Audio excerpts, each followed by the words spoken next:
Bonjour mes belles âmes, j'espère que vous allez tous et toutes très bien.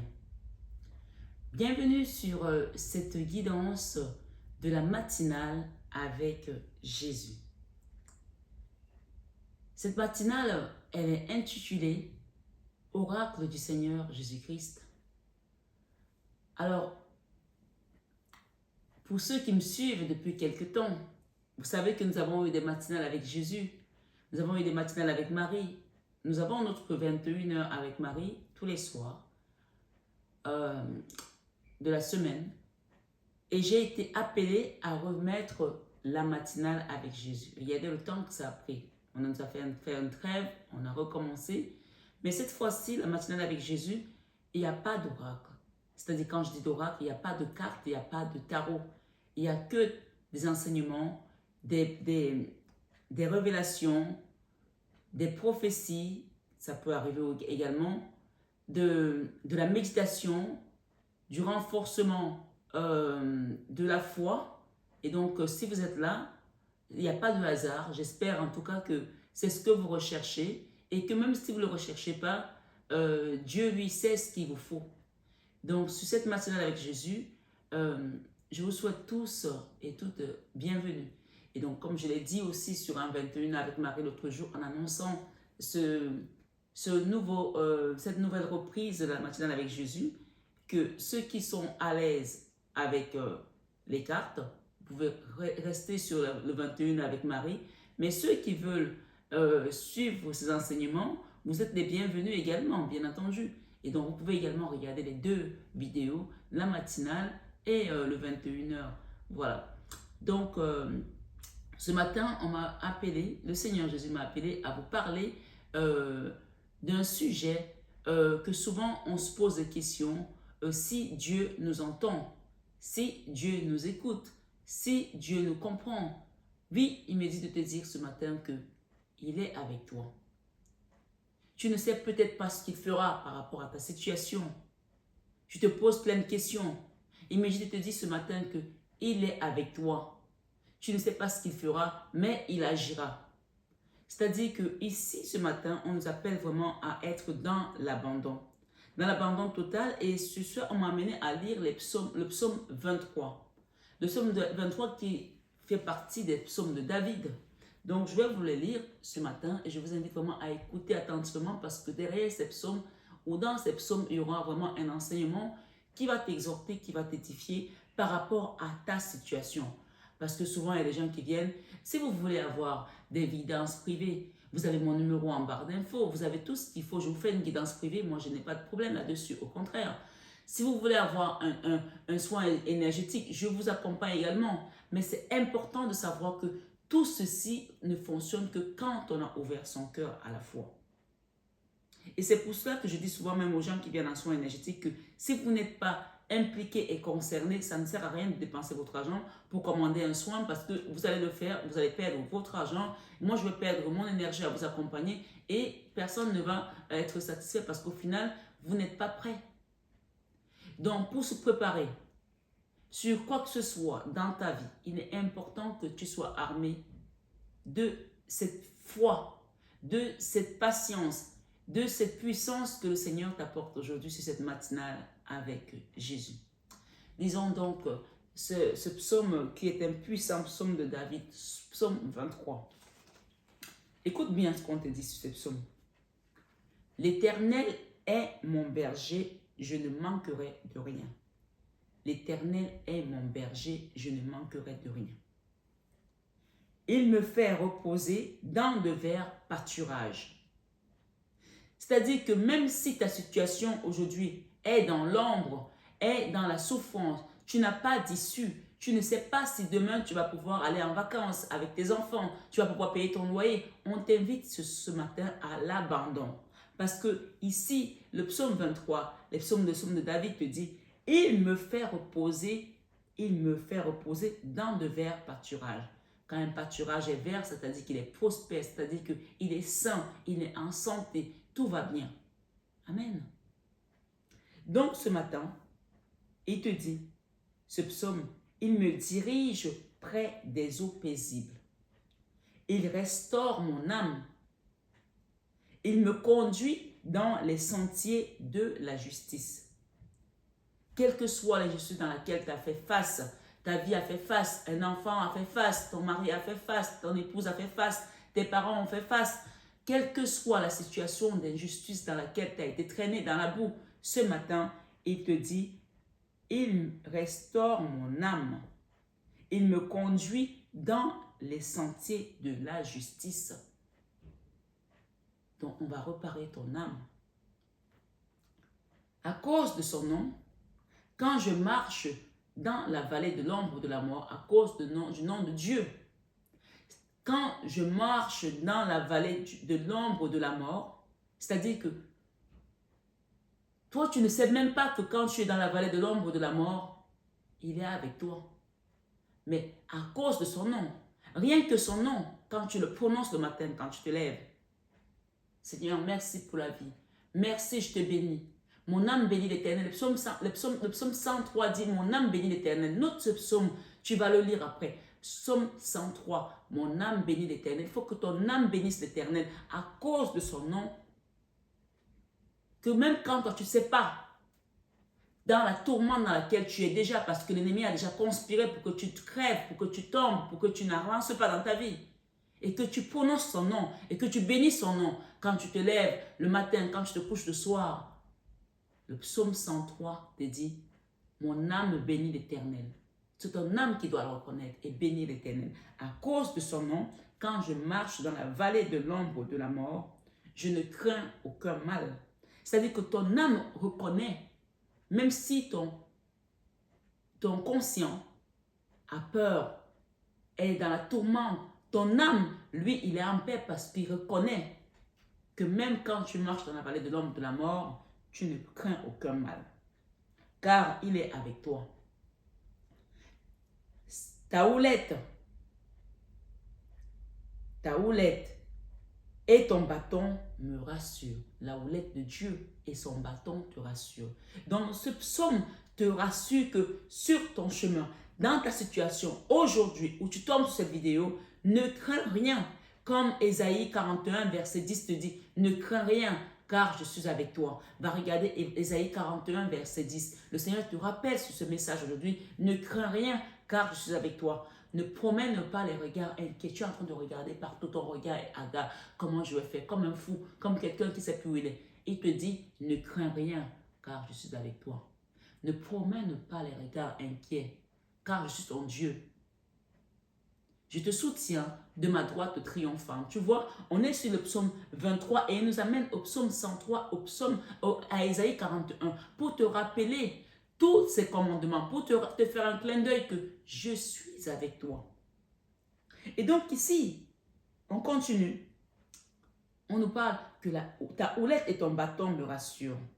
Tu dresses devant moi une table en face de mes adversaires. Tes adversaires pensent qu'ils sont puissants. Ils sont peut-être invisibles. Ils t'attaquent peut-être de manière mesquine. Ils t'attaquent peut-être dans l'ombre. Mais le Seigneur, lui qui voit tout, il a dressé une table devant tes adversaires. Tu dresses devant moi une table en face de mes adversaires. Et non seulement il a dressé une table devant tes adversaires, mais en plus de ça, il a oindu ta tête. On dit quand tu es un oint de Dieu, rien ne peut t'arriver. Amen. Ce matin, dis, je suis oint de Dieu. Ce matin, que quelqu'un prophétise dans sa bouche que je suis un oint de Dieu. Et tu verras comment l'huile d'onction coulera sur toi en abondance, comme ça a coulé sur le roi Salomon. Le roi Salomon qui était le fils du roi David, qui a écrit les psaumes. Alors vous allez comprendre, ce matin, sur cette matinale, le Seigneur te dit qu'il dresse une table en face de tes adversaires. Il dresse une table devant, tu dresses une table devant moi en face de mes adversaires. Tu oins d'huile ma tête et ma coupe déborde. Déborder ce matin de joie, déborder ce matin d'abondance, déborder ce matin de prospérité, déborder ce matin de paix intérieure, de paix dans vos vies, de paix dans vos situations, parce que le Seigneur a oint d'huile pour votre tête, la tête de ton enfant, la tête de tes enfants, la tête de ta famille, la tête de ton travail, la tête de tes finances, la tête de ta santé. Il a oint d'huile ta tête pour que tu débordes de joie. Ce matin, il nous dit, tu oins d'huile ma tête et ma coupe déborde. Oui, le bonheur, une fois que tu es oint, on te confirme que oui, le bonheur et la grâce m'accompagneront tous les jours de ma vie. Et j'habiterai dans la maison de l'Éternel jusqu'à la fin de mes jours. Jusqu'à la fin de mes jours. Mais rappelez-vous que le Seigneur nous promet un monde nouveau, un monde meilleur. Et il nous dit que dans la maison de mon Père, il y a plusieurs demeures. Alors toi, il te dit ici que j'habiterai dans la maison de l'Éternel jusqu'à la fin de mes jours. Alors choisis la meilleure demeure ce matin parce que tu es un oint de Dieu. Peut-être que tu ne le sais pas encore, mais ce matin, cette matinale avec Jésus, prosterne-toi devant le Seigneur et chante sa louange. Lis les psaumes 103, bénis le Seigneur, mon âme bénit l'Éternel. Le psaume 103 te dit, mon âme bénit l'Éternel. Alors, allons-y. Mon âme bénit l'Éternel. Que tout ce qui est en moi bénisse son saint nom. Tout ce qui est en toi bénisse son saint nom. Ça, on peut dire aussi, transmettez ce message à vos enfants, à vos parents, à votre mari, aux gens qui sont autour de vous, tout ce qui est en toi, c'est-à-dire tes entrailles, ton esprit, ton âme bénit l'Éternel. Ton âme, c'est toi, c'est toute ton entité là. Mais ton âme est aussi attachée à d'autres âmes, comme à tes enfants, comme à ta famille, comme aux personnes qui tiennent, en qui tu as vraiment une connexion avec lesquelles tu es greffé sur ce chemin de vie. Alors n'hésite pas à partager ce message à quelqu'un qui en aura peut-être besoin. Je voulais juste faire une petite digression sur le roi David, qui était un très grand roi et qui a écrit les psaumes. Quand on parle des psaumes de David, David c'était un grand roi et il y a une chanson qui dit « David est un grand roi, il s'est levé pour danser. David est un grand roi, il s'est levé pour danser. David est un grand roi, il s'est levé pour danser. Il s'est levé pour danser, pour louer le Seigneur. » Je n'ai pas de voix ce matin. Donc, ma foi, est-ce que nos rois de ce monde savent louer le Seigneur? Est-ce que nos présidents de ce monde se lèvent pour louer le Seigneur? Qui es-tu ce matin? Pourquoi tu es là ce matin? Lève-toi et loue ton Seigneur parce qu'un grand roi comme David a loué le Seigneur. Et regardez la succession qu'il a eue David. Son fils Salomon qui a succédé au roi David à 15 ans. À 15 ans, on est un adolescent. Mais on nous dit qu'aucun roi n'a été aussi bien habillé que le roi Salomon parce qu'il a eu l'humilité de demander au Seigneur. Demandez au Seigneur ce matin. Posez-lui vos doléances. Louez son nom. Bénissez-le parce qu'il vous dit dans Ésaïe 41, verset 10, ne crains rien. Alors, on va peut-être lire Ésaïe 41, comme ça vous allez voir que ce ne sont pas des paroles en l'air que je vous donne. Hein? Ésaïe 41. Ésaïe 41, verset 10. Ne crains rien, car je suis avec toi. Ne promène pas les regards inquiets, car je suis ton Dieu. Je te fortifie, je viens à ton secours, je te soutiens de ma droite triomphante. C'est un passage que j'ai reçu en vision en 2015 par Dieu. Et j'aime le partager avec mes belles âmes parce que ce passage, quand il sort dans une guidance, sache que l'Esprit Saint est là. L'Esprit Saint est là parce que ce message m'a été donné par l'Esprit Saint. L'Esprit de feu, l'Esprit qui vient consumer tout ce qui était anéanti dans ta vie, qui vient rallumer le feu du Saint-Esprit. Ce matin, le roi Salomon a demandé l'intelligence et la sagesse. Il n'a pas demandé l'or. Il a dit qu'il n'était pas... Il avait peur même de succéder à son père parce que c'est difficile de succéder à un homme comme David. C'est difficile. Peut-être que tu as peur de ne pas bien faire comme tes parents. Tu as peur de ne pas être à la hauteur. Mais ce matin, même, tu n'as pas besoin d'avoir fait l'ENA ou HEC ou les grandes écoles de commerce. Je ne sais pas ce que tu as dans ta vie, mais demande au Seigneur l'intelligence et la sagesse. Parce qu'à 15 ans, le roi Salomon était déjà prêt à régner. À régner. Et il n'avait pas l'étoffe de son père. Il a demandé au Seigneur, donne-moi l'intelligence et la sagesse pour que je puisse gouverner ton peuple, pour que je puisse régner sur ton peuple. Tous, à l'époque, les royaumes étaient étendus de la Syrie à Rome, un peu partout. Comment voulais-tu qu'un enfant de 15 ans puisse régner avec sa propre sagesse? Donc, tu peux avoir 14 ans, tu peux avoir 80 ans aujourd'hui, tu peux être dans cette guidance à 40 ans. Ma foi, demande au Seigneur l'intelligence et la sagesse pour toi, pour tes enfants, pour quelqu'un pour lequel tu es là, pour un problème pour lequel tu n'as pas d'issue et tu ne sais pas comment le résoudre. Parce que le Seigneur, lui, il pourvoira. Tu ne sais pas comment il fera, mais il agira. Amen.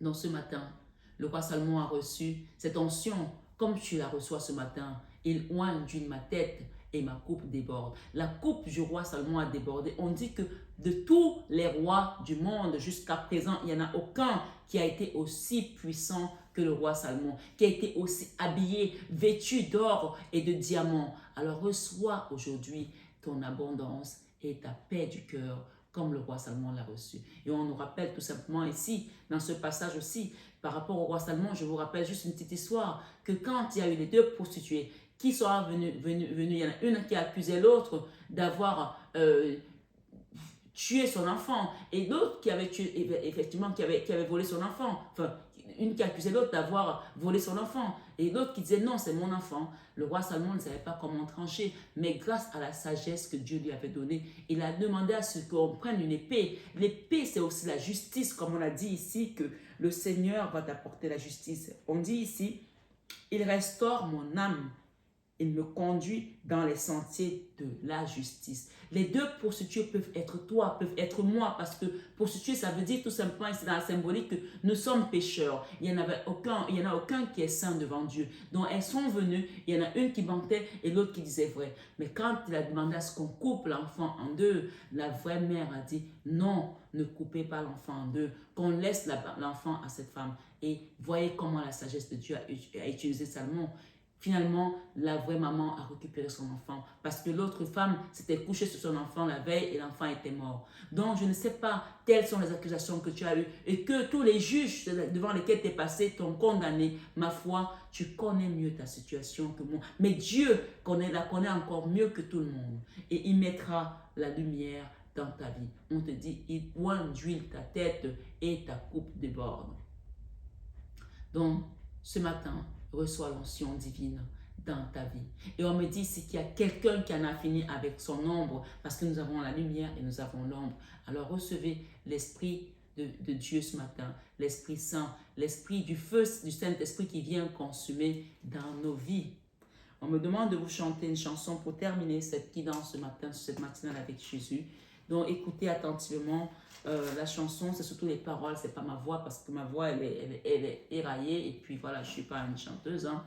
Mais comme on nous dit, chanter c'est prier deux fois. Alors cette chanson elle dit le feu, le feu, le feu du Saint-Esprit, le feu, le feu, le feu du Saint-Esprit. Viens brûler, viens brûler, viens brûler dans mon cœur le feu du Saint-Esprit. Viens brûler, viens brûler, viens brûler dans mon cœur le feu du Saint-Esprit. Que quelqu'un prophétise ce matin que j'en ai fini avec l'ombre. Alléluia, le feu, le feu, le feu du Saint-Esprit, le feu, le feu, le feu du Saint-Esprit. Viens brûler, viens brûler, viens brûler dans mon cœur le feu du Saint-Esprit. Ce matin, dans cette guidance, le cœur est en train de se transformer. Les cœurs des uns et des autres, qui étaient encore des cœurs, les cœurs de pierre au lieu des cœurs de chair. Si tu priais pour un enfant, pour un frère, pour un mari, pour une soeur, ou alors c'est ton cœur qui n'arrivait plus à trouver la grâce et la paix. Ce matin, reçois le feu du Saint-Esprit dans ton cœur. Alléluia, le feu. Le feu, nous avons tous besoin de ce feu du Saint-Esprit. Le feu du Saint-Esprit. Le feu, le feu, le feu du Saint-Esprit. Viens brûler, viens brûler, viens brûler dans mon cœur. Le feu du Saint-Esprit. Laissez la première place à Dieu. Laissez la première place à Dieu dans votre situation, dans vos problèmes. Et abandonnez-vous ce matin à Dieu afin qu'il vienne lui-même résoudre ton problème, ta situation et accepte d'être consumé par le feu du Saint-Esprit afin qu'il nettoie tout ce qui n'avait plus lieu d'être dans ta vie, qu'il rende en poussière tout ce qui n'avait plus lieu d'être dans ta vie et que toi, tu renaisses comme un phénix, descendre, mais une naissance nouvelle et pas une répétition de schéma, mais quelqu'un de nouveau. Le renouveau qui vient dans ta vie maintenant, accueille-le parce qu'il vient par l'Esprit Saint, par l'Esprit de Dieu, par le feu du Saint-Esprit. Recevez votre grâce ce matin et recevez votre abondance. Et je vous invite, pour ceux qui le veulent, à aller revoir le psaume 23, le psaume 103 et Ésaïe 41, verset 10. Ce matin, mes belles âmes, je vous souhaite une belle semaine en compagnie de notre Seigneur Jésus-Christ. Dans vos vies, recevez la grâce de Jésus et sachez que sa grâce peut tout. Oui, sa grâce peut tout.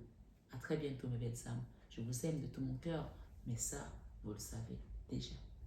À très vite.